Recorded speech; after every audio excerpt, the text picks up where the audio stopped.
तमाम बहनों और भाइयों की सलामती हो और आप तमाम बहनों और भाइयों की खिदमत में सलाम पेश करता हूँ।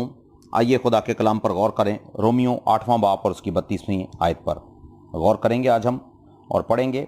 यहाँ पर यूं मरकूम है, जिसने अपने बेटे को दरेग न किया बल्कि हम सब की खातिर उसे हवाला कर दिया, वो उसके साथ और सब चीज़ें हमें किस तरह ना बख्शेगा। खुदा के पाक कलाम पढ़े और सुने जाने पर खुदावंद की बरकत हो।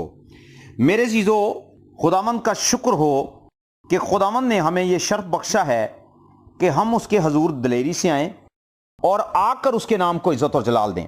इज्जत और जलाल किस तरह से दें? यानी रूह, सच्चाई, हिकमत और दानाई और पूरी पाकीज़गी के साथ। पाकीज़गी आपके और मेरे अंदर किस तरह से आ सकती है? और अगर हम खुदावंद की राह पर चलते हैं या खुदावंद की राह पर नहीं चलते, इन दो बातों पर भी आज हम गौर करेंगे। ठीक है जी, गौर से सुनिएगा। सबसे पहले आप और मैं जब दुआएं मांगते हैं तो इन दुआओं को खुदावंद सुनता है, लेकिन आप उसकी पाक हजूरी में आकर दुआ मांगते हैं, ये हमारे लिए ऑनर की बात है और ये शरफ हमें सिर्फ यीशु मसीह के खून की कुदरत की बदौलत मिलता है। तो जनाब, यहां पर हमने पढ़ा कि जिस तरह उसने अपने बेटे को दरेग ना किया। कोई भी शख्स अगर खुदावंद यीशु मसीह का खून लेकर पाकीज़गी की हालत में खुदावंद के हजूर आकर दुआएं मांगता है तो खुदा उसकी दुआओं को जरूर सुनता है। अब जब किसी को जवाब नहीं मिलता तो वो बड़ा हैरान होता है कि यार, लोग तो कहते हैं कि खुदा दुआएं सुनता है, तो कुछ लोग सोचने पर मजबूर हो जाते हैं कि खुदा सिर्फ सुनता ही है। ऐसा नहीं है भाई, खुदा बोलता भी है, खुदा सुनता भी है, खुदा बोलता भी है, खुदा छूता भी है।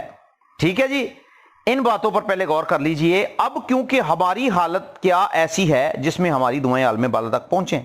अगर हमारी हालत ऐसी है कि हमारी दुआएं आलम बाला तक पहुंचें तो फिर जनाब हमारी दुआओं का जवाब जरूर आएगा, लेकिन दुआओं के जवाब के लिए एक वक्त मुकर्रर है। जिस तरह वाज कहता है कि हर एक चीज का एक वक्त है। उगने का एक वक्त है, काटने का एक वक्त है, पैदा होने का एक वक्त है और मरने का एक वक्त है। ठीक है, जागने का एक वक्त है और सोने का एक वक्त है। अगर हम इस भेद को पा लें तो जनाब हम कभी भी दुआ मांगने के बाद बेदिल नहीं होंगे, बल्कि हम फख्र करेंगे और ईमान रखेंगे कि मैंने जो कह दिया है अब वो होने वाला है या हो जाएगा। ठीक है, ये दो बातें हैं। अच्छा, इससे पहले वाली बात पर जरा गौर करते हैं कि जिसने अपने बेटे को दरेग ना किया। अब यीशु मसीह को पता है, आपको पता है कि यीशु मसीह को मसलूब किस लिए किया गया? मेरे और आपके गुनाहों की खातिर। गुनाह यीशु मसीह ने नहीं किए थे, गुनाह मैंने और आपने, हमारे बाप दादा ने, हमारे जो बुजुर्ग थे उन्होंने गुनाह किया, पुश्तों ने गुनाह किए, नस्लों ने गुनाह किए और उसकी सजा यीशु मसीह ने सलीब पर उठाई। पूरी पूरी सजा। रहम नहीं हुआ कहीं किसी तरह से भी।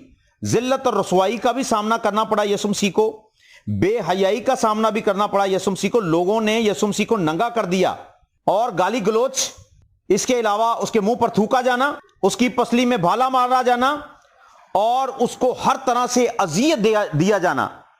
तो ये जनाब सब कुछ किसकी वजह से हुआ? हमारे गुनाहों की वजह से।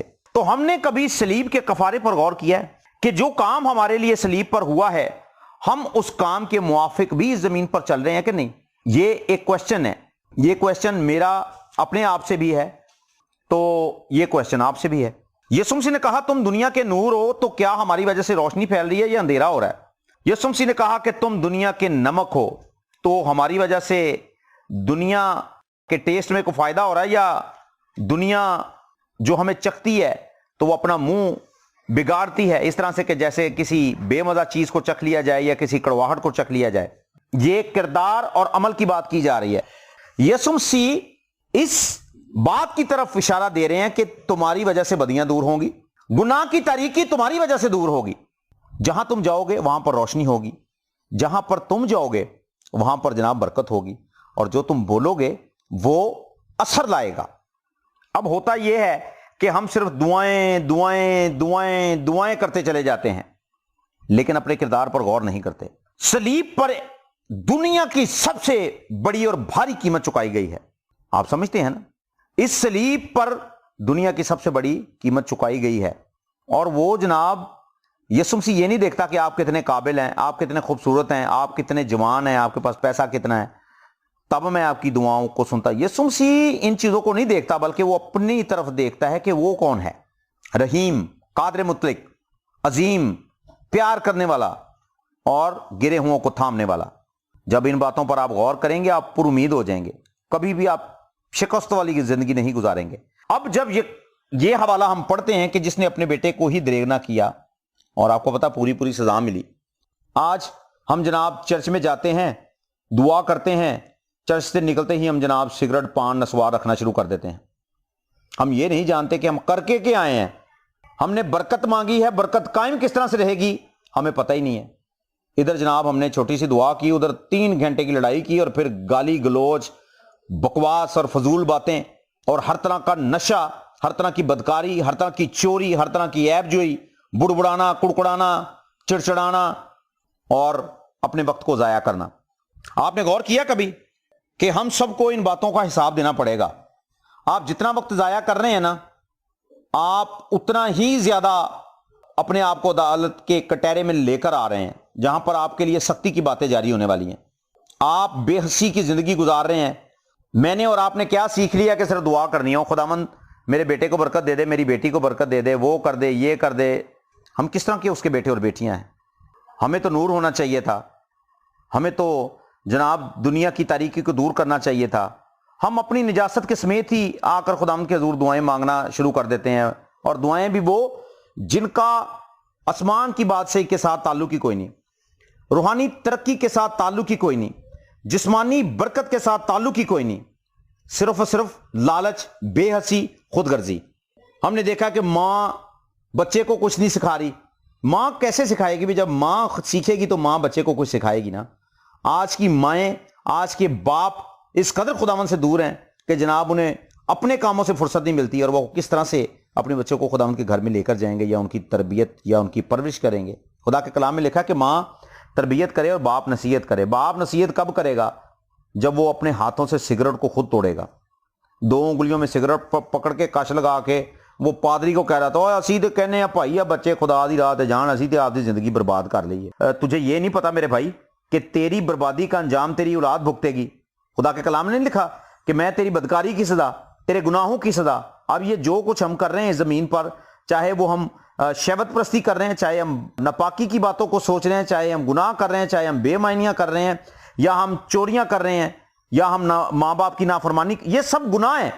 یہ گناہ آپ کی اولاد پر ٹرانسفر ہوں گے. آپ جتنی مرضی ان پر رقم خرچ کر لیں، جتنے مرضی اچھے کپڑے لے کے دے لیں، جتنے مرضی ان کو اچھی اچھی جگہوں پر جا کر جناب سیر و تفریح کروا لیں، لیکن آپ نے اگر ان کو یسوع نہیں دیا تو آپ نے ان کی ذات پر بہت بڑا ظلم کیا ہے. آپ نے ان کی زندگی کے لیے کوئی اچھا فیصلہ نہیں کیا. روٹی کھلا دی، پانی پلا دیا، اچھا کھانا کھلا دیا، لیکن ان کی زندگی کو ہمیشہ کی زندگی میں ٹرانسفر نہ کر سکے. یہی تک محدود رکھا کہ بیٹا مرنے کے بعد تم ہمیشہ کی بادشاہی میں نہیں جا سکتے. جو لوگ اپنے بچوں کو خداوند کے قریب نہیں لے کر آتے، ان کا چاہے ارادہ یہ نہ ہو لیکن حقیقت یہی ہے. تو سب سے پہلے ہم نے جو حوالہ پڑھا اس میں کہ خدا نے اپنے بیٹے کو ہی دریغ نہ کیا، پوری سزا دی ہے. اگر ہم اپنے گناہوں سے توبہ نہیں کرتے اور خداوند کی راہوں پر نہیں چلتے اور اس سانچے میں اپنے آپ کو نہیں ڈھالتے جس سانچے میں خدا ہمیں ڈھالنا چاہتا ہے، تو پھر یاد رکھیے جو سلوک آپ نے سوچا نہیں وہ سلوک بھی میرے اور آپ کے ساتھ ہو سکتا ہے. اور پھر جب آپ خداوند کی راہوں پر چلیں گے، خدا کے بیٹے یسوع مسیح کی مانند بنیں گے، تب ہماری دعائیں اثر لے کر آئیں گی، تب ہماری اولاد برکت پائے گی، تب ہمارا گھرانہ برکت پائے گا، تب ہم برکت پائیں گے، تب آسمان ہمارے لیے کھلے گا. خداوند آپ کو برکت دے. اس کلام پر غور کیجئے، خود بھی سیکھیے، دوسروں کو بھی سکھائیے، خود بھی سنیے اور دوسروں کو بھی سنائیے. God bless you all.